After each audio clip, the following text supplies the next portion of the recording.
Bom, num dia como hoje, como esses dias que têm passado, muito difícil não mencionar o AI-5, 50 anos, que completa agora 50 anos da sua adoção, na época do fato de ter sido baixado e que teve as consequências que se conhecem.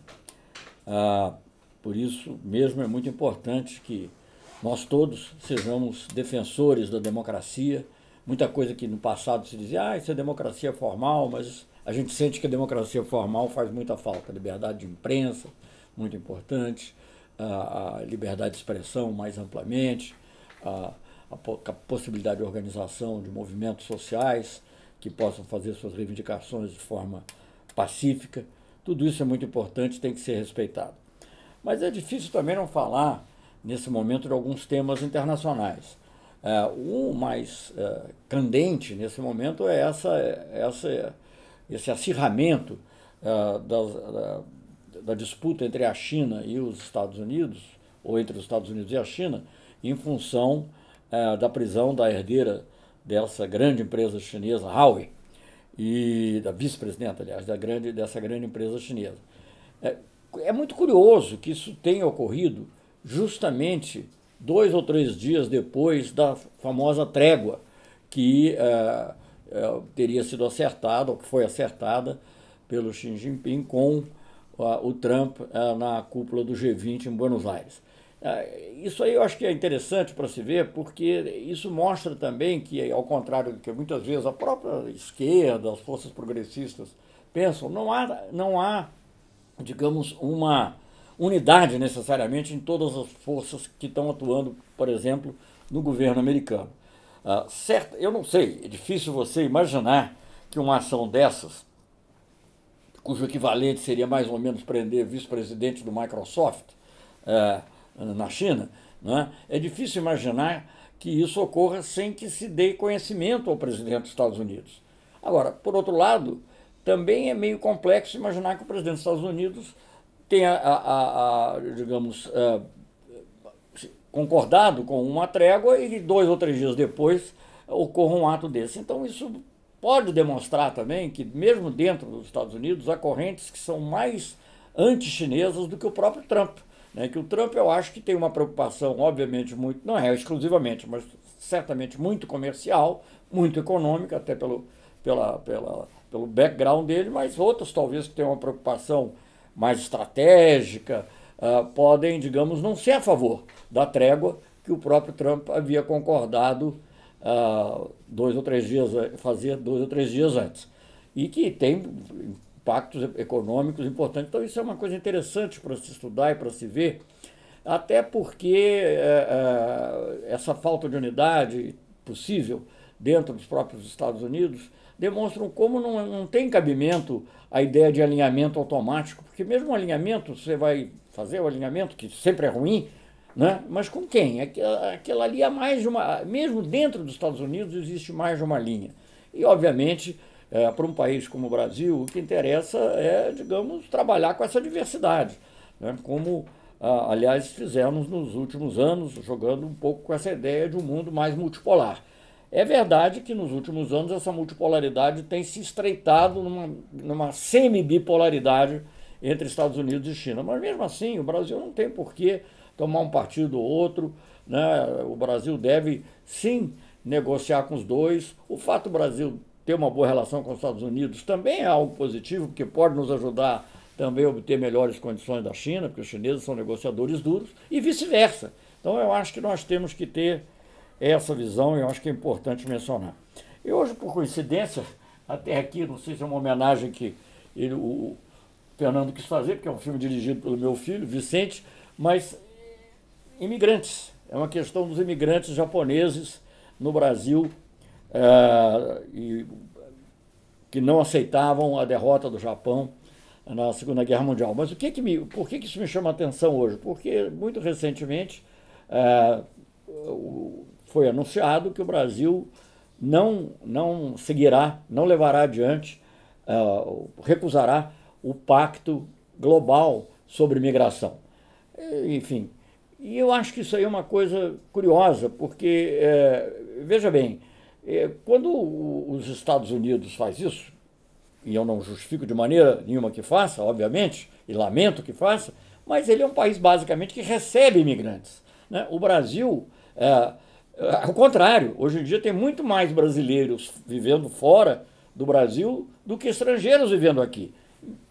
Mesmo que não fosse assim, por razões humanitárias, eu acho que nós sim tínhamos que firmar o pacto, que é um pacto multilateral, muito importante, trabalhado pela ONU, trabalhado pela Organização Internacional de Migrações. O Brasil entrou recentemente para a Organização Internacional de Migrações justamente por essa preocupação com os brasileiros no exterior, né, que precisam ser protegidos, que tem que ser tratados adequadamente, né, e nós vimos que tivemos vários problemas. Eu mesmo, quando nós tivemos que expandir a nossa rede consular e criar uma subsecretaria nova que era para brasileiros no exterior, com esse objetivo. Então, é muito estranho que o Brasil agora ache que isso não é um tema global. Todo mundo sabe, basta abrir qualquer revista de política internacional, temas globais. Um dos primeiros que vai aparecer é clima, outro imigração.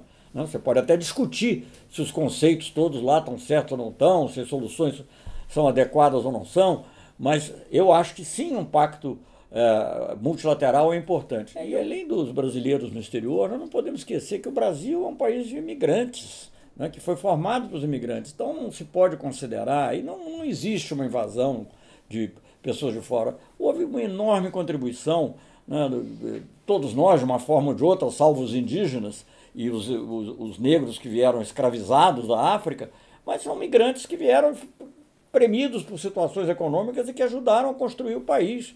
Europeus, libaneses, judeus, e todos nós nos orgulhamos muito disso. Então, o Brasil é um país que tem que ter uma visão muito positiva. Aliás, até o ex-chanceler Aloysio Nunes também concorda com essa visão. Me surpreende que agora se esteja caminhando num sentido diferente. E eu me preocupo quando há uma recusa em relação a um pacto desse tipo, não só pela substância específica da migração, pelo lado humanitário dos imigrantes aqui e pelo lado da defesa dos brasileiros que moram no exterior. Então, há um interesse substantivo muito importante em relação a esse tema.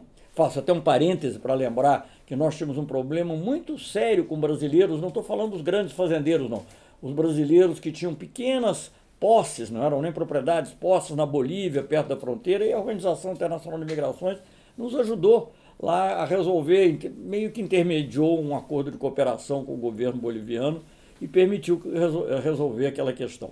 Obviamente nós temos brasileiros em muitos outros países, eu não preciso nem citar para não ficar levantando problema à toa, já basta os que aparecem sozinhos. Mas, além da substância, eu me preocupo com esse desapreço pelas normas multilaterais. Quer dizer, na realidade, desde a Liga das Nações, que o mundo se preocupa de maneira muito clara em criar normas internacionais sobre os temas. A Organização Internacional do Trabalho, por exemplo, é um órgão que vem mais ou menos da mesma época da Liga das Nações. Eu acho que, se eu não me engano, a Organização Internacional do Trabalho ela vai fazer 100 anos, foi em 1919. O Bureau Internacional de Educação, que depois cresceu e virou Unesco, também é da mesma época. Claro, a Segunda Guerra Mundial foi uma brutal interrupção nisso tudo. Mas depois da Segunda Guerra voltou-se com as Nações Unidas e todas as organizações especializadas e os inúmeros pactos na área de direitos humanos, a Declaração de Direitos Humanos. Nós acabamos de celebrar 70 anos da Declaração e os pactos decorrentes da Declaração, que são de enorme importância. Há uma falsa percepção de que essas coisas ferem a soberania nacional. Isso não fere a soberania nacional, porque são pactos aos quais o país entra livremente. Feriria a soberania nacional se o Brasil entrasse porque estava sendo pressionado, ou pelos Estados Unidos, ou pela China, ou por quem quer que seja, a fazer algo que era contra o seu interesse e contra o seu desejo. Filosoficamente, não há nenhuma... a existência de normas internacionais é uma proteção para os países. E, sobretudo, para os países que não têm, diferentemente de alguns outros, não têm 4.000 ogivas nucleares ou 5.000 ogivas nucleares. Então, nós precisamos de normas internacionais. Nem tem um poder de retaliação econômica que consiga machucar para valer, digamos, países como como os Estados Unidos, ou grupos como a União Europeia, ou mesmo da própria China, não temos. Então nós precisamos das normas multilaterais. Precisamos das normas multilaterais no comércio, na organização do trabalho, internacional do trabalho, em várias outras áreas, e a da migração é mais uma. Dos direitos humanos, certamente, muito importante, já foi destacado até por ministros da... Não sei se estão aplicando da maneira que falaram, mas de qualquer maneira foi destacado no passado o caráter civilizatório dessas normas internacionais de direitos humanos. E migração é a mesma coisa, quer dizer, como tratar os migrantes de maneira humana, não expulsá-lo imediatamente, mesmo que ele encontrar uma fórmula adequada. Isso é bom para os nossos compatriotas que vivem fora do Brasil. Então quando os americanos fazem isso, o Trump faz isso, você pode julgar pelo lado humanitário, porque são relativamente, em termos proporcionais, relativamente poucos os americanos que emigraram. Não, seus funcionários de multinacionais, etc., ou uma ou outra pessoa por razões culturais, ou o que fosse. Mas, no caso do Brasil, não. Nós temos muitos brasileiros, a estatística do Itamaraty, estimativa, né? Porque é muito difícil ter uma estatística exata, que varia 3, 4 milhões, pelo menos 3 milhões de brasileiros vivendo no exterior que precisam de proteção. E o pacto, que ademais não era nem sequer vinculativo, quer dizer, não se pode nem dizer que houvesse ali uma perda de liberdade de mudar uma lei diretamente. Ele era, digamos, algo indutivo para que houvesse um tratamento, para que haja um tratamento adequado na área de direitos humanos. É muito preocupante esse afastamento do Brasil. Essa é uma falsa visão do nacionalismo. Nacionalismo não é isso. Nacionalismo não é se afastar das normas multilaterais. Nacionalismo, sim, é defender as nossas riquezas, os nossos interesses, a nossa tecnologia, os nossos brasileiros no exterior, dentro das normas internacionais e contribuindo para novas normas que tornem ainda mais justa e menos imprevisível as relações entre os países e entre os povos.